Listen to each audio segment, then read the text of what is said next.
Hi, I'm Ken. I'm an alcoholic. For a heart table. For a heart. Anybody got a four? Okay. You guys will. This is I tell you, this is an evening. This is the 7:30 meeting, by the way, so I wanted you to know that. There's a newcomer going. I thought when Mickey's watch had the little hand on the 7 and the big hand on the, you know. Good to be here. I'm glad I was here for all the trophies for the fishing and the bowling. I mean, in New York, we would have never thought to have that thing combined. You know, what a deal. You know, I mean, that's amazing. You know, I was sitting there and I was thinking it must have been a big boat. You know, like you got alleys and I guess you throw a frame and fish a frame. I don't know. You know, but it's a hell of an idea. You know. Sportsmen of America, this is going to catch on. I can see it coming. This is going to be a good deal. I want to thank the committee for inviting me here, and I think I left my room a couple of days ago to get here. And this is an interesting thing. I mean, he said the lights up here are hot. That's the greatest understatement since Noah said, looks like rain, you know, like, this is whew, what a deal here. And the 1-year guy and the 30-day people, congratulations, this is great, this is AA, where we're very punctual, we want you to be punctual. And, you know, we're highly organized, you know. I mean, this is the deal, you know. And all the Al-Anons that are here, yes, we know you're here. You know,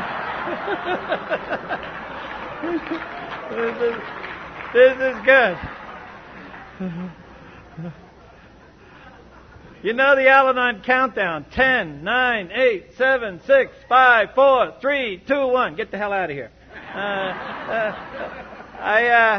I'm really glad to be here. This is an interesting place for me because you know, it's out in the middle of the desert.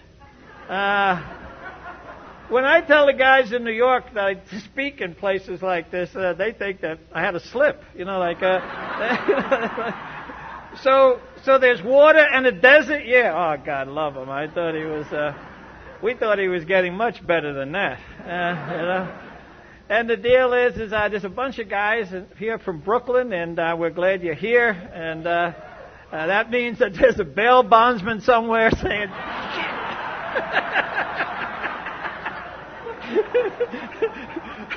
we thought they'd be back for sure, you know, like, hey.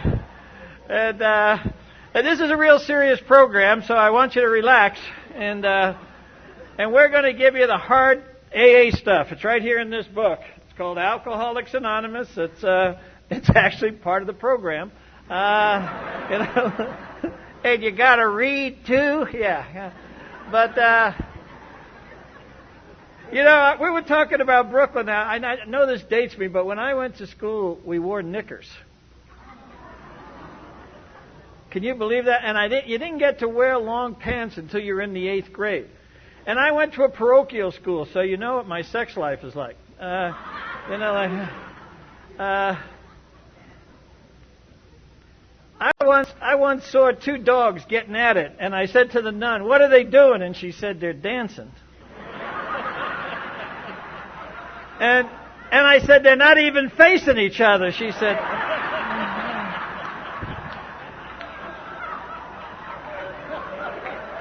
and I don't know why, but ever since then, I've really been attracted to the Congo line. You know, like, I don't know why. I hear that music, I say, yes.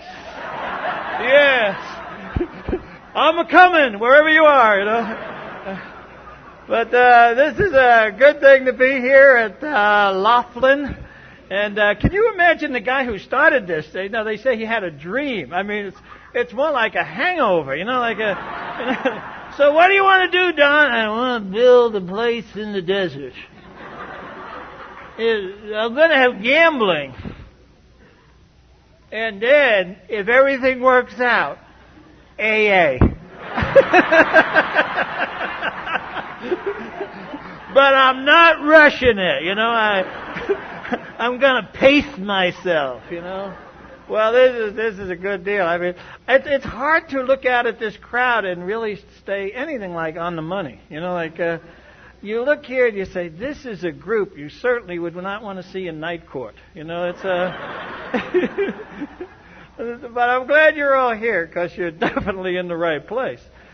And I was thinking that Bill and Bob, what they must be thinking right now.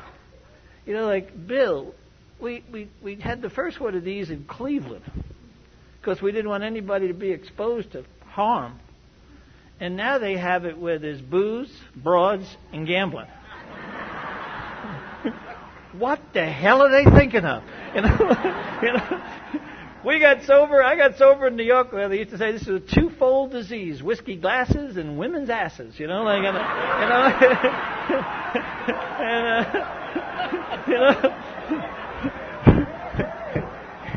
you know, take me home, take me home, take me home. You know, but.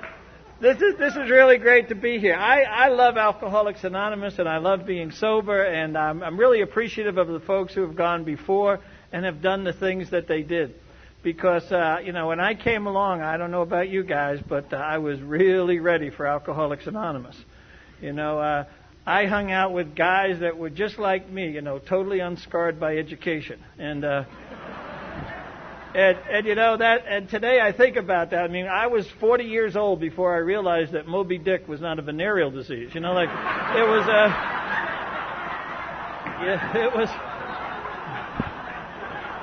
it was like, you know. So the bottom line was, you know, like unfortunately I hung out with guys where that went totally unnoticed. You know, we used to say, "There's a dead bird," and they'd look up. You know, like,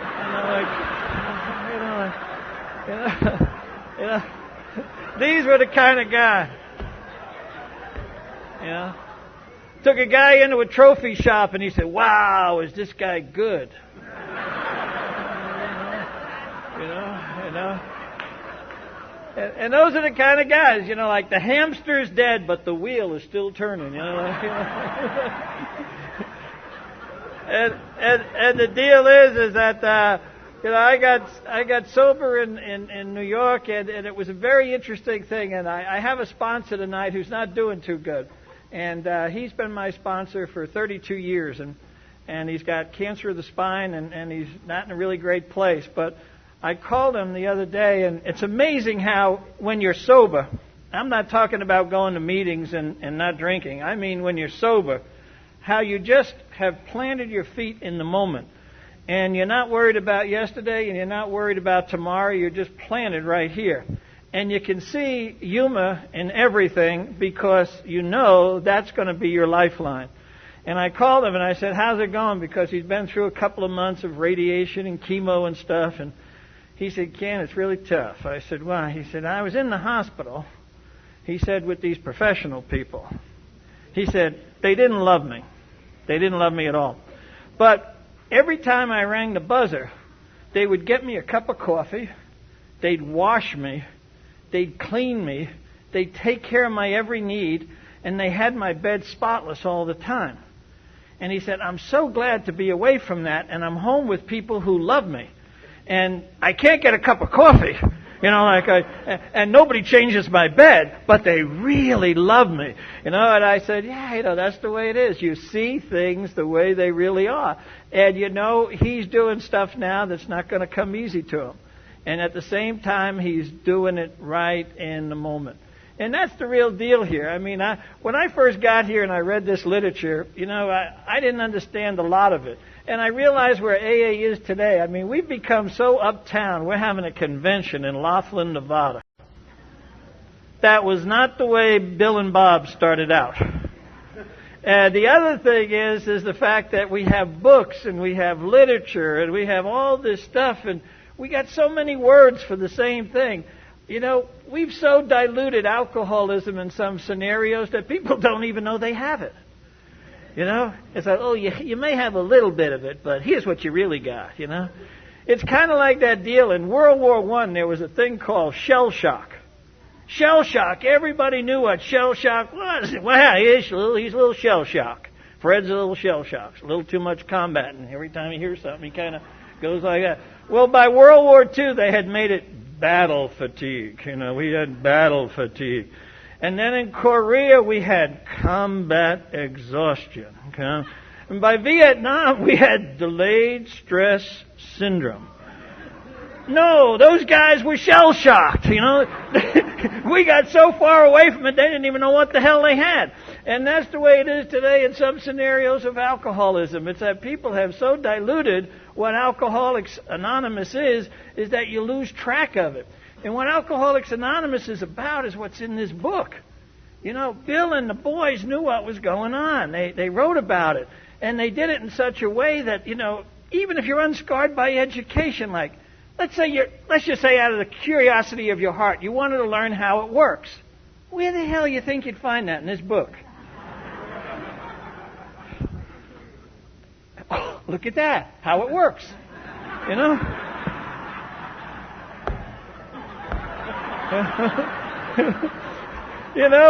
This is the owner's manual, and most people say, yeah, I know that, but I'm dealing with several other things right now.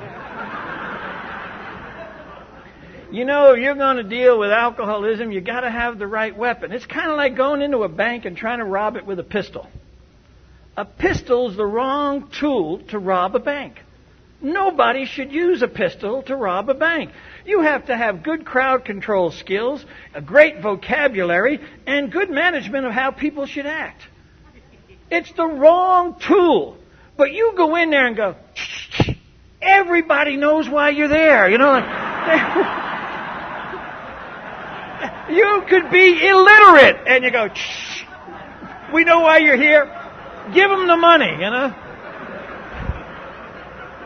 And the tool we have here is the 12 steps. You got them hanging up here in the 12 traditions.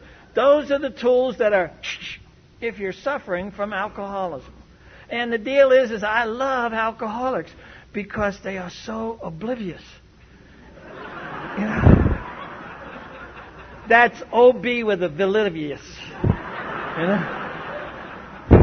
I can spell it faster, but I don't like to. But that's the way it is, They just don't know how to think in the moment. Everything is about the future. This book talks about fear. And it says we're driven by 100 forms of fear. When I first got here, I thought that was like an overstatement. Now that I've been here a while, it's an understatement. There's a lot more fear. But the fear that most alcoholics are worried about isn't the paralyzing fear, isn't the abnormal fear. That stuff is all can be addressed. What we're worried about is phantom fear. What is phantom fear? Well, phantom fear very simply is absolutely nothing is threatening you and you're scared to death.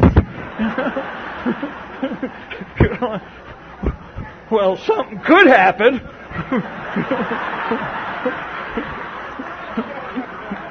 Just because I don't have a name for it, it's like out there. And at any moment it could be here. And what is it? I don't know. But it's there. How do you know? I feel it. I call that milking a mouse,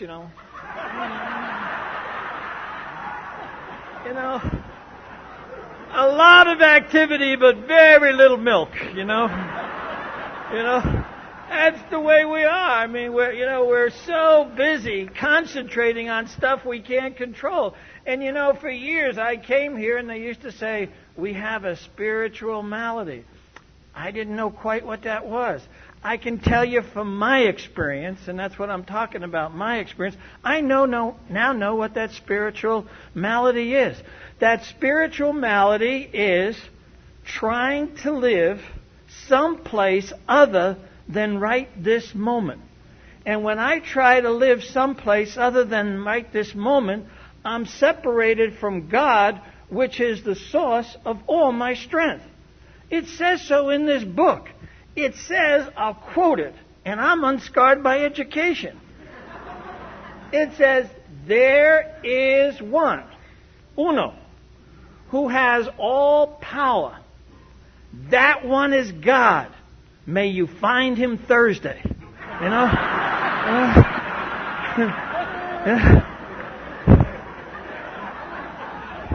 Yeah. And that's the whole deal. May you find Him now. When you look at the word now and you spell it backwards, it's won. W-O-N. When you learn to live in the now, you've won.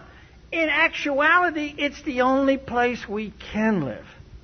And that's why we feel separation from God. Because God is always in the moment. I mean, I watch people go through hoops that are unbelievable. You know, alcoholics spend a good part of their day like housekeeping in a dream. You know, it's a... I'm busy doing what? I don't know, but I can't slow down right now. I'm falling behind on things I don't even know, you know. But I know they're important. You know, alcoholics are trying to escape from a reality they're not in. You know.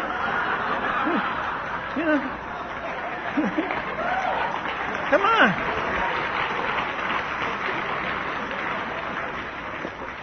They spend 80% of the day scratching shit that don't itch. You know? And the other 20% being afraid, you know? Ease up, you know? First of all, you were sent out from the home office perfect, just like me. We were sent out perfect. The only thing is we get caught up in trying to be what we're not. And in trying to be what we're not, we can't be that. Does that make any sense? It does to me. You know, it does to me. I watch people running around. It's like they're trying to circle one wagon. You know? Going fast that just doesn't do it. You know, like it's no matter how fast you go, you have one wagon. You're just not going to be able to do much more than this. You know, you wake up in the morning and you're a rose and you want to be a daffodil, you're in for a really long day. You know, like it's a really long day because you can only be what you are. You know, the old timers used to say, be what you is and not what you ain't. Because if you is what you ain't what you is. Even a guy unscarred by education could follow that logic. You know? It's the simplicity of this. And that's what happens.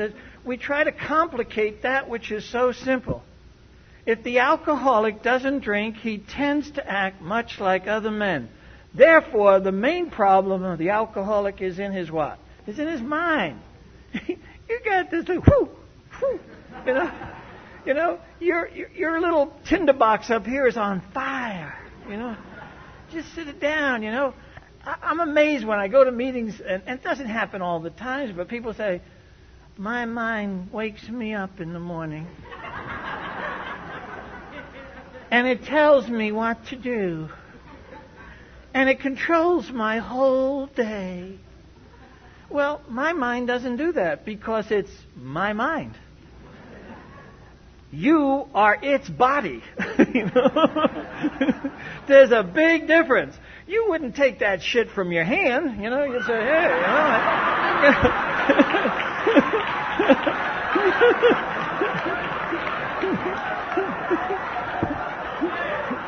because it's your hand, you know.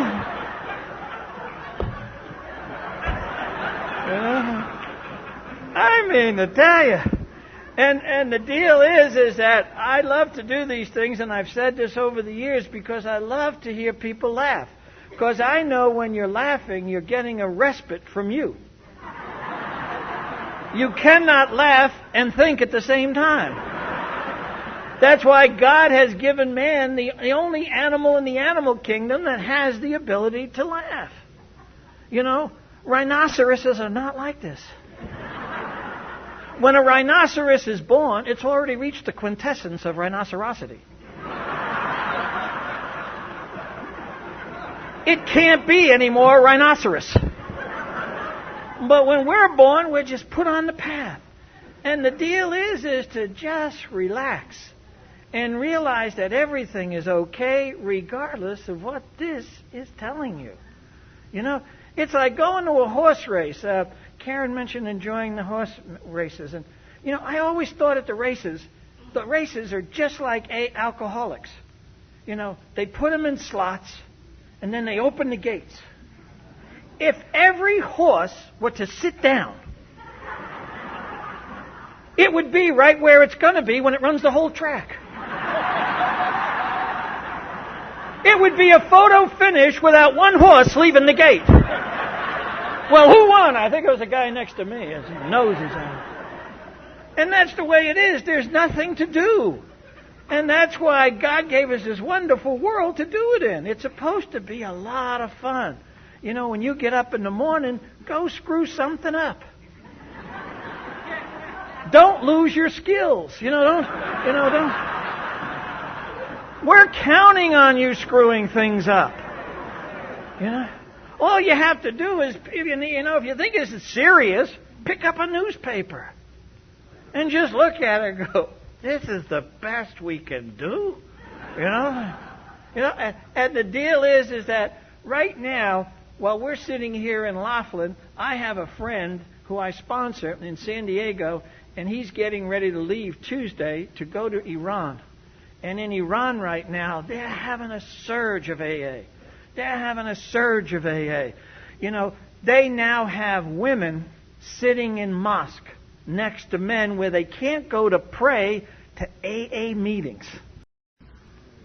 The Khomeini is hanging there on a banner. He's probably going, I didn't look at it this way.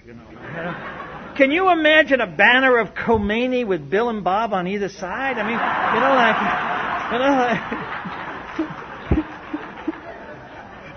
I don't think that's the way he planned it.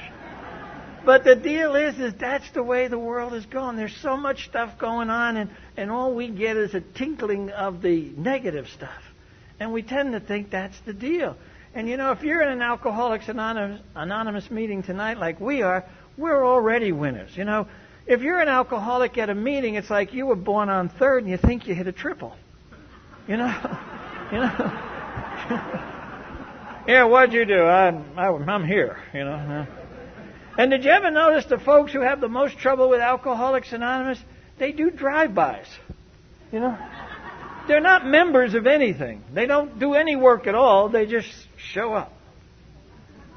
I'm here. Give it to me.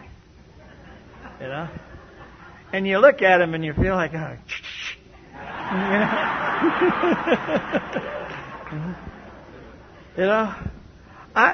I'm very lucky because, and I don't say this to offend anyone, but I never used a drug. I didn't even smoke a marijuana cigarette in my whole life. Now, I understand where everybody's coming from today, so don't get excited. Is he saying we don't belong here? No, I'm not saying any of that. I'm just saying I never did. And there was a very good reason for it. I grew up in an area of Brooklyn that was controlled by the mafia, if there was a mafia.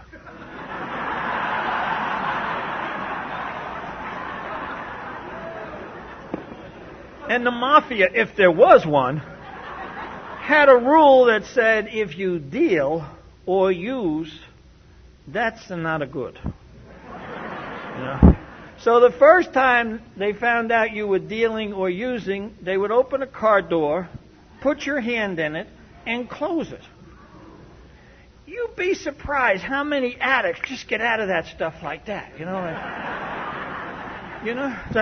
And I don't need the meetings. I just need these fingers, And then if you do it a second time, and they find out, we always thought you moved to Jersey. Hey, what happened to Vinny? I think he moved over to Jersey. Know what I mean? Somehow they figured out that dead people are not active addicts. And the end result of that is we just didn't have it. But I understand how that goes on today. But if you're coming to Alcoholics Anonymous, I would suggest one thing to you very strongly, and that is just do one program. I mean, you can incorporate that other stuff, but don't be running around trying to do 10 things at once. If alcohol is the problem, deal with alcohol. And keep it simple for yourself. Don't try to complicate it. As I said, alcoholics are very, very, very funny people. We suffer from, you know what deja vu is? Well, we suffer from vujade. It never happened, and we know it never happened, but we're going to talk about it anyway. You know? We're good at that. The things we remember most vividly never happened, you know? You know? So what do you remember? Oh, I remember that very vividly. You know, you weren't even there. You weren't even born, you know, in some cases. I'm a Vietnam veteran. How old are you? 18. It was real tough in the jungles, you know. And that's just the way we are. But I'll tell you, being sober is where it's at for me today. Because what I've come to find out is it doesn't matter what's happening out here as long as I'm okay in here.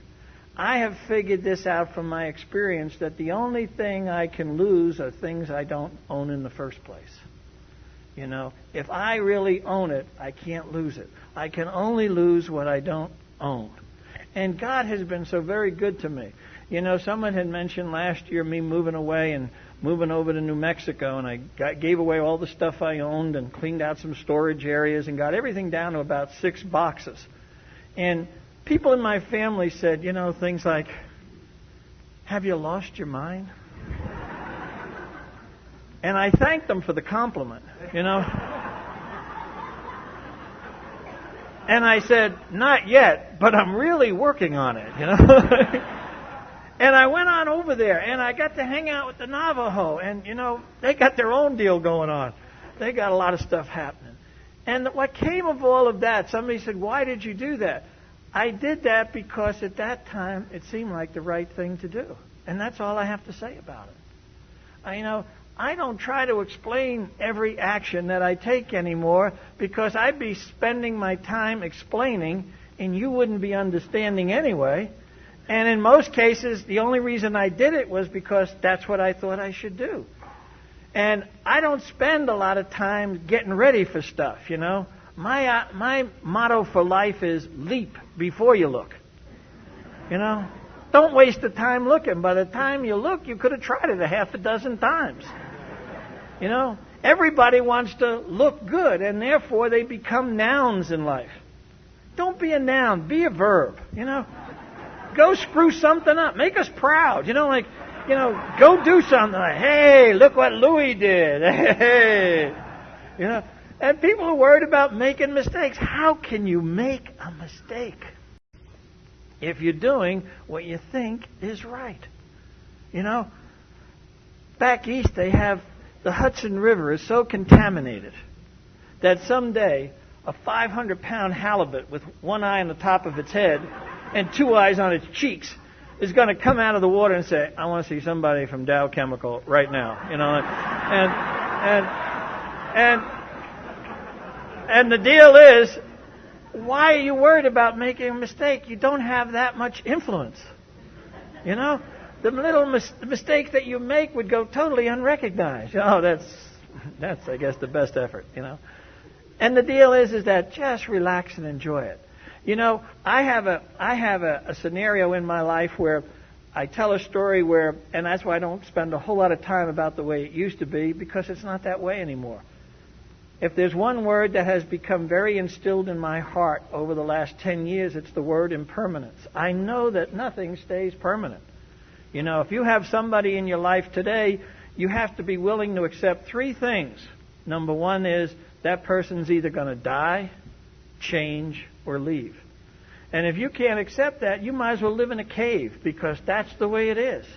You know, and the other thing is that don't worry about the future. There is no future. I've been on this planet now for a while. I've never met anybody who lived 1 second in the future. If you know anyone, come see me after the meeting. You know, I would like to know, because the best I can do is when it's now, it's now. We could, wait 5 minutes for the future.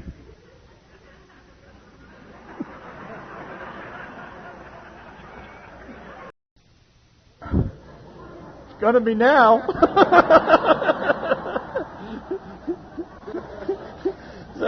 So don't worry about it, you know. Don't spend your whole life in anticipation and memory. You can only do what you need to do right now. So get on and do it, And don't worry about the results so much. Just do the actions. For the longest time, I had a discomfort, and I didn't know where that discomfort was coming from. And I realized what it was several years ago. And that was, I was seeking things. I'm seeking this. I was seeking that.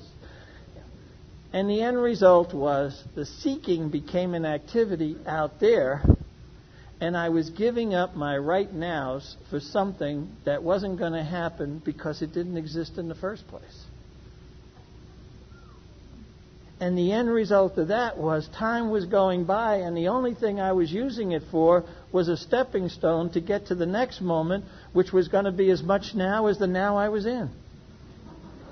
You know what I mean? Now we're getting down to it. This is why I really came here tonight. Now we can talk, And the deal was, I began to see with clarity things I couldn't see before. Things like, if you can't do anything about it, you can't do anything about it. Wow! Talk about turning your fruit of the loom right around. That's a deal, This is the deal.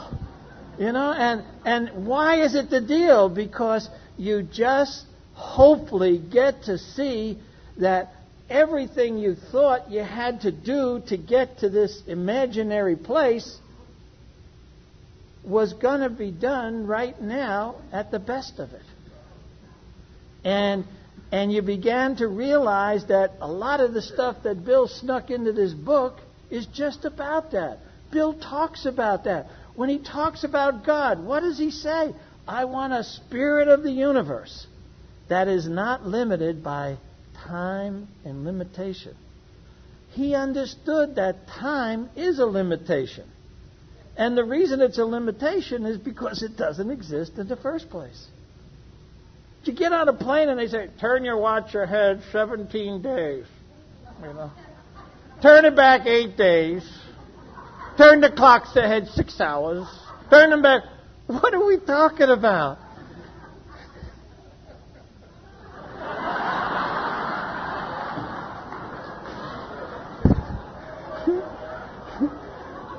It just isn't happening, And you have to remember that when you're talking to a newcomer about this stuff, he's looking at that with that, windmill. The wheel is just... alcoholics, we have the kind of minds that, like the alcoholics wanted to organize a carpool, so they decided to meet at work.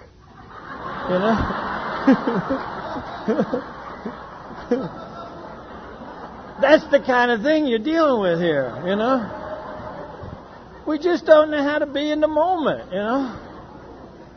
It's like the alcoholic who met a woman in Vegas and he said, I want to go to bed with you. And she said, no way. And he said, I'll give you $10,000. And she said, $10,000. And within a few minutes they were up on a bed nude. And she said, kiss me on the lips. And he did. And he said, I don't know. She said, well, then kiss me on the neck. And he did. And he said, I don't know. And finally she said, kiss me on the breast. And he did. And he said, I don't know. And she said, what don't you know? He said, I don't know where I'm going to get the $10,000. And you see?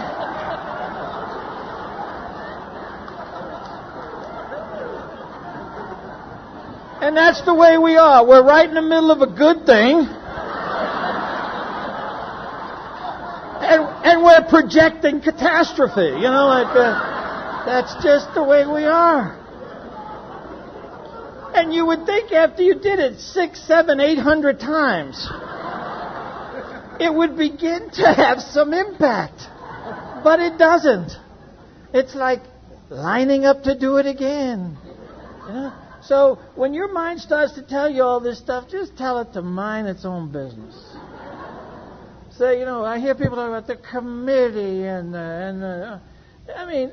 let's face it. there isn't that much activity really in most of our brains. I mean, if you think there are 6 or 7 other people that could live off the little bit of gray matter that you're carrying around, then you need some ego classes. Like it's a by committee, like you're a CEO. Yeah, at Enron. I mean, what a deal. And so I love this little book because when Bill talks about, this is standing in front of Winchester Cathedral. That was his whole deal. At meetings now, even at conventions, whoever's starting the deal off has to say what? Turn off your cell phones, your pagers, your fax machines, the person next to you, It's like, and Bill talked about that because he said he stood in front of that Winchester Cathedral, and what happened to him? He had a moment of clarity there, and he felt the presence of God. And he said that presence was soon overrun by worldly clamors, most of which came from within me. And if that was true for Bill back then, imagine how many worldly clamors we have going on today. We live in a very techno-barbaric world. It takes up a lot of time. I have guys that spend 8 hours on a computer, but can't come to a meeting. Why? Well, I'm learning. Which is a lie in the first place, And the deal is that you say to yourself, what is this really about? And it tells you what it's about in here. Our primary purpose is to be sober and to help those people about us. How can you help those people about you if you're already committed out to a bunch of nonsense? We only have so much energy. The whole 11th step just talks about energy. When we stop using this up, we start to find out we have a lot of energy. We only have so much spiritual energy. And you don't want to have it dissipate on a bunch of crap. You want to put it into something good. And everything in the book, even in 12 and 12, it talks about at the completion of the 12th step, what happens? We find we have this great energy. Why do we have this energy? Because we're living in the now with the power of God, which is all present in this moment. And we get to share in that power. But the minute we start projecting all over the place and we start acting like ping pong balls, the next thing you know is it all goes to hell in the handbasket. And you hear people say things like, I'm trying to figure it out. You've never been able to figure it out in your life. So why do you think you're going to get this sudden awareness, Just do the deal. And once you stop seeking, that doesn't mean you stop doing. It just means you do the action without trying to do what? The result. Worry about the result. Every spiritual program, thank God AA is that, every spiritual program is made up of 4 steps, 4 basic steps. Show up, pay attention, tell the truth, and don't be attached to the results. And if you show up, pay attention, tell the truth, and you're not attached to the results, then good things happen. Good things happen. It's when you start to do all this other nonsense. I mean, there's a dance tonight. Now, just think of right now, if you're a guy, who you're going to see at that dance. Don't go that far that quick. Just, it's like a 13-step dance.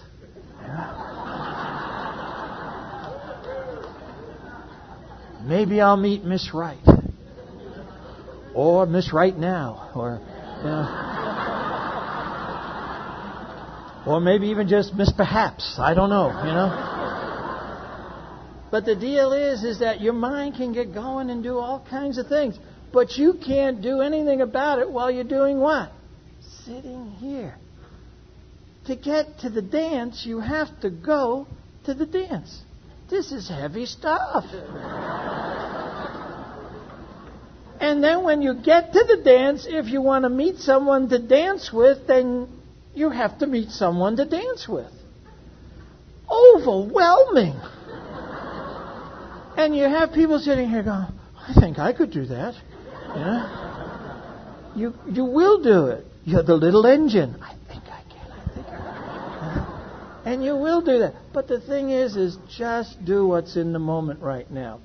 And then I have to deal with people, and I'm sure you do too, who say things like, Ken, if I continue to turn my will and my life over to the care of God as I understand Him, I'm going to become like what? The hole in the donut. Watch my lips, because I may not say anything more important than this. We are the hole in the donut.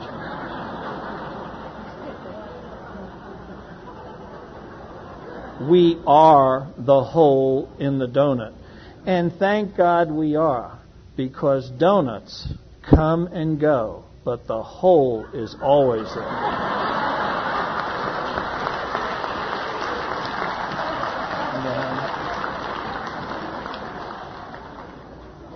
And just like lack of power is your dilemma, lack of dilemma can be your power.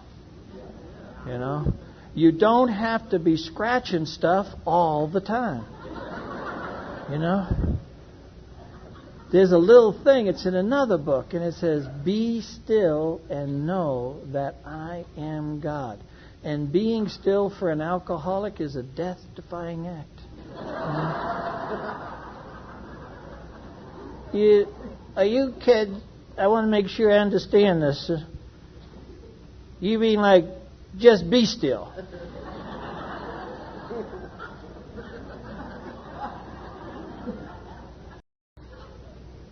Yes. Yes, that's exactly what I'm trying to say. Yes. Be still. So like, don't have the TV on, no radio, no CD, no cell phone. So just be still. Yeah, that's exactly what I'm saying. Well, just how the hell you think I'm going to do that?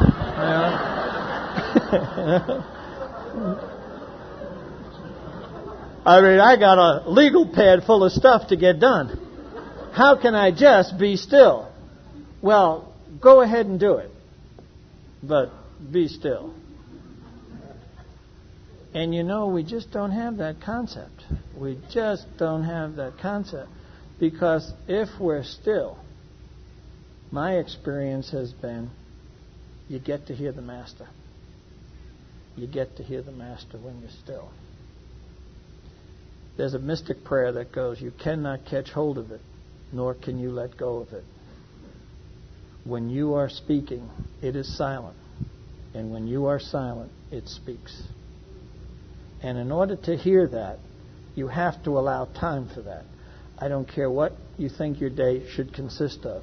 If you're not allowing time for God to tell you what He has in store for you, you're missing out on the program of Alcoholics Anonymous, because it's a spiritual program.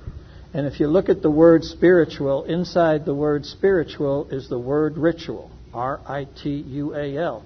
And in order to become spiritual, you have to develop some ritual.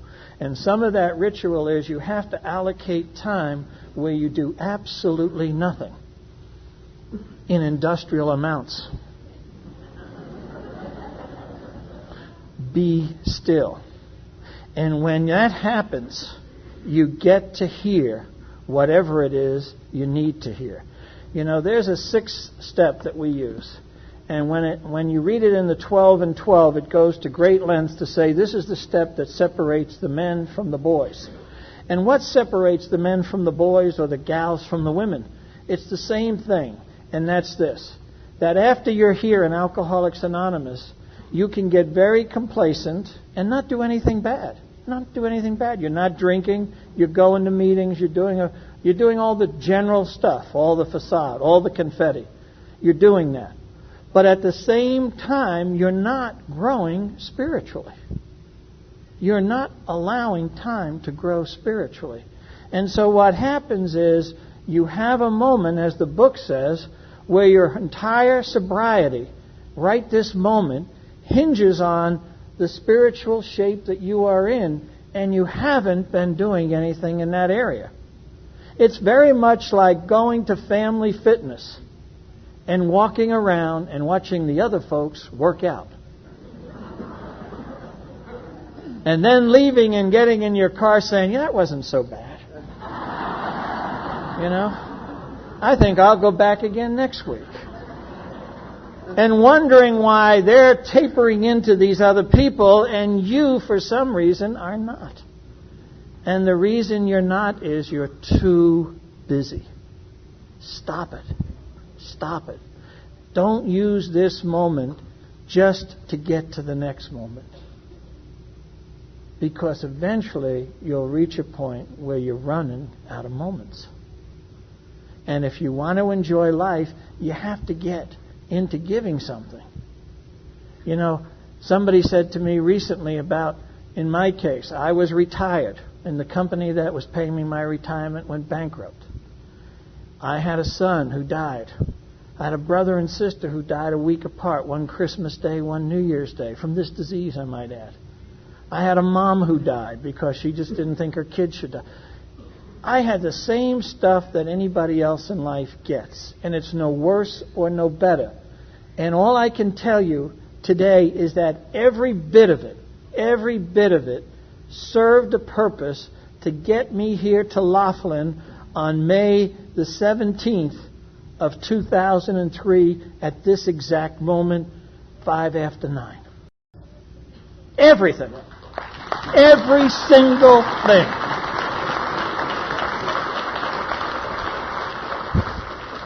And if it didn't, I wouldn't be your speaker tonight. You'd have somebody else, because I would have found something worthwhile away from doing what I know God wants me to do. You know, it's not by accident that you get to do what you get to do. This is heavy. I hope the newcomer, the guy with the year, I'm not worried about you. But the guys with 30 days, I have some little concern. This might be just kind of zipping by them. But don't worry about it. You'll pick this shit up at 40 days. It won't even bother you. And by the time they give you that token at 90 days, you'll be up here, you know.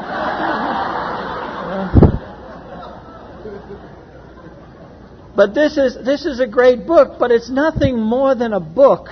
It might as well be a door jamb unless what's inside here gets inside here. If what's in here doesn't get in here, then you're just spinning your wheels. You're walking around Family Fitness looking at the equipment, saying, someday, I think I'll get really into this. And knowing full well that day will never come because you're just not going to do it. So get doing it now. And not be worried about all the things that you think have to get done. Because you know what? If you were to conk out tonight, they either would or they wouldn't. It's like, we're not counting on you to do a whole lot.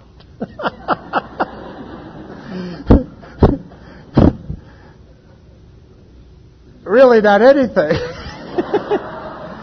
And we know full well you won't let us down.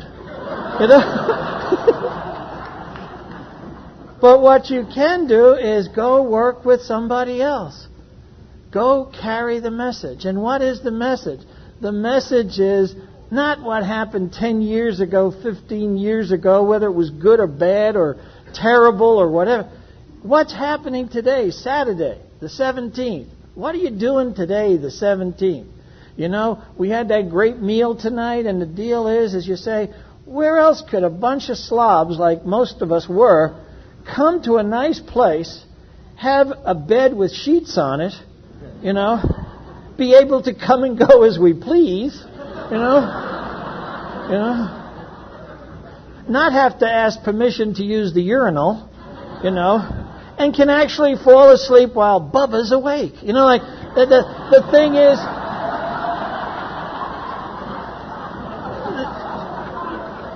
we have the best of it. We have the very best of it.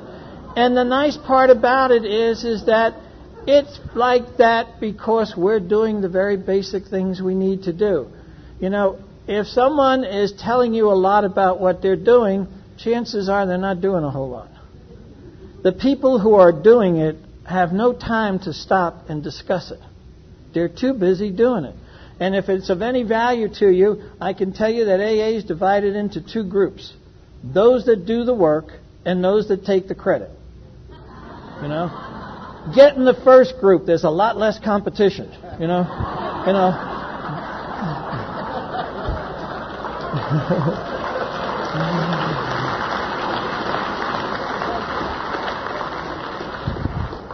Now I know there's a 13-step dance, so I won't keep you. I know you have money in your pocket that the establishment is waiting for, and it's like, yeah, we love having those alcoholics here.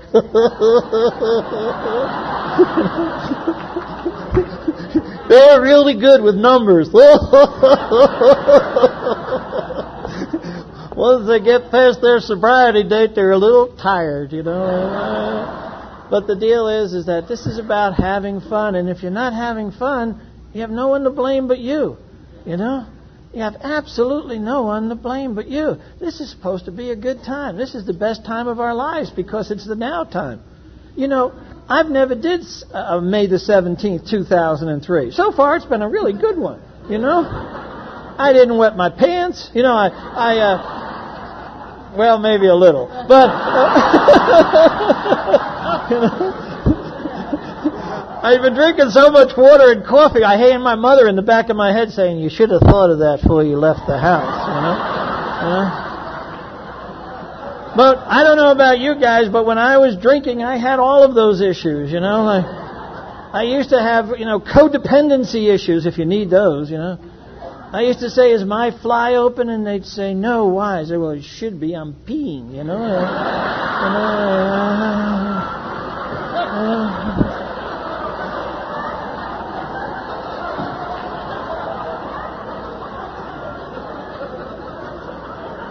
This is serious, isn't it?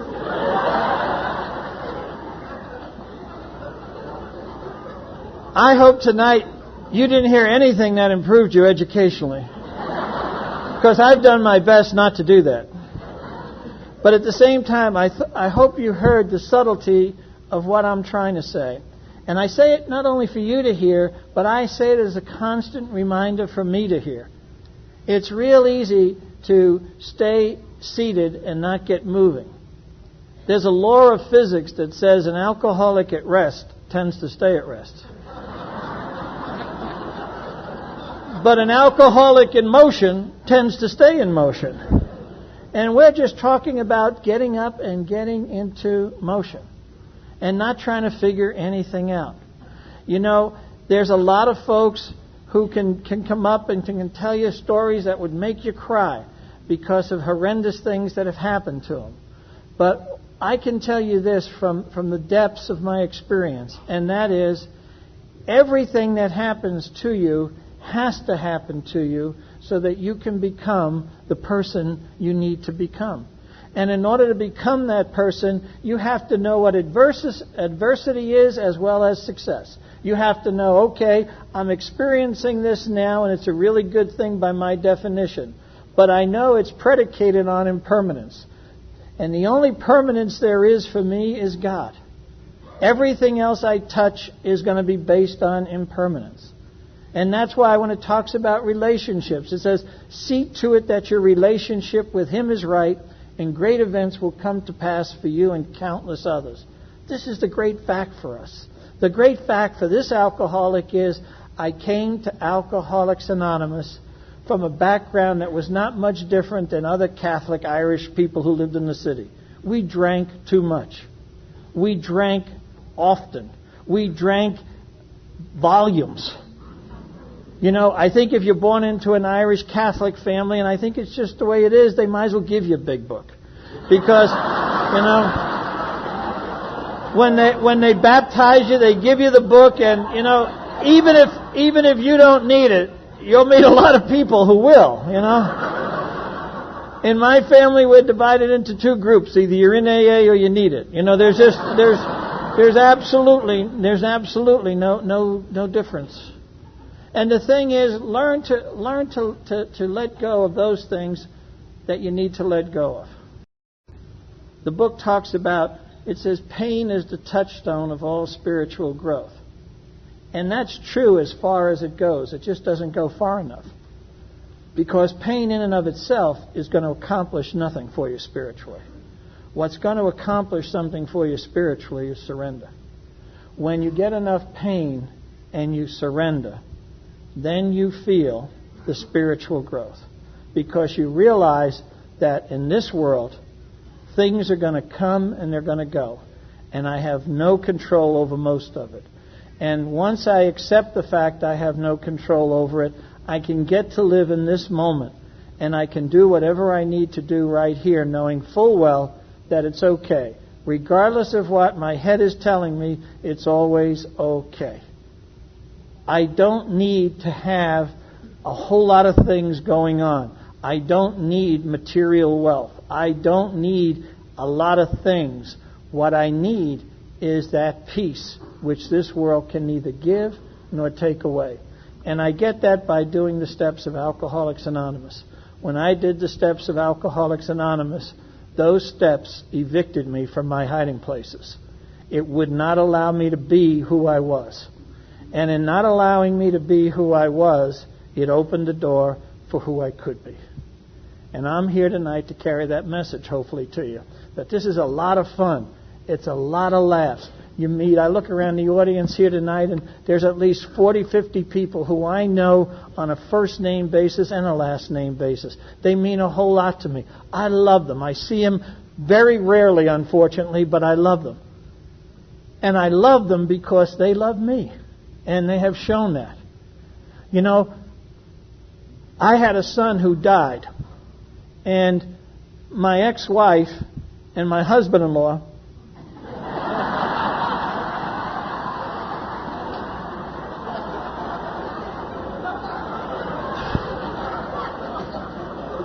decided that we should have a service for him, even though, that was not a big thing in his life. But in order to accommodate everybody, we decided to have this service.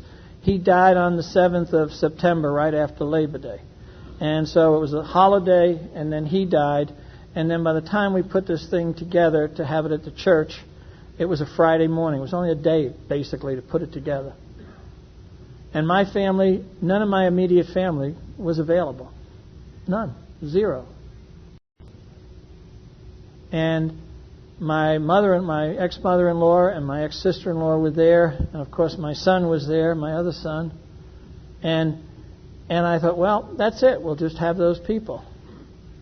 And there's a church, St. Martin's, in a little town where I live. And when I arrived at that church was packed. And it was packed with alcoholics. There were over 600 people at that church. That's really my family. The alcoholic family. And I'm very proud to belong to that family. And there are times, I'm sure, where I could do more myself. And I try to remind myself of that as often as I can.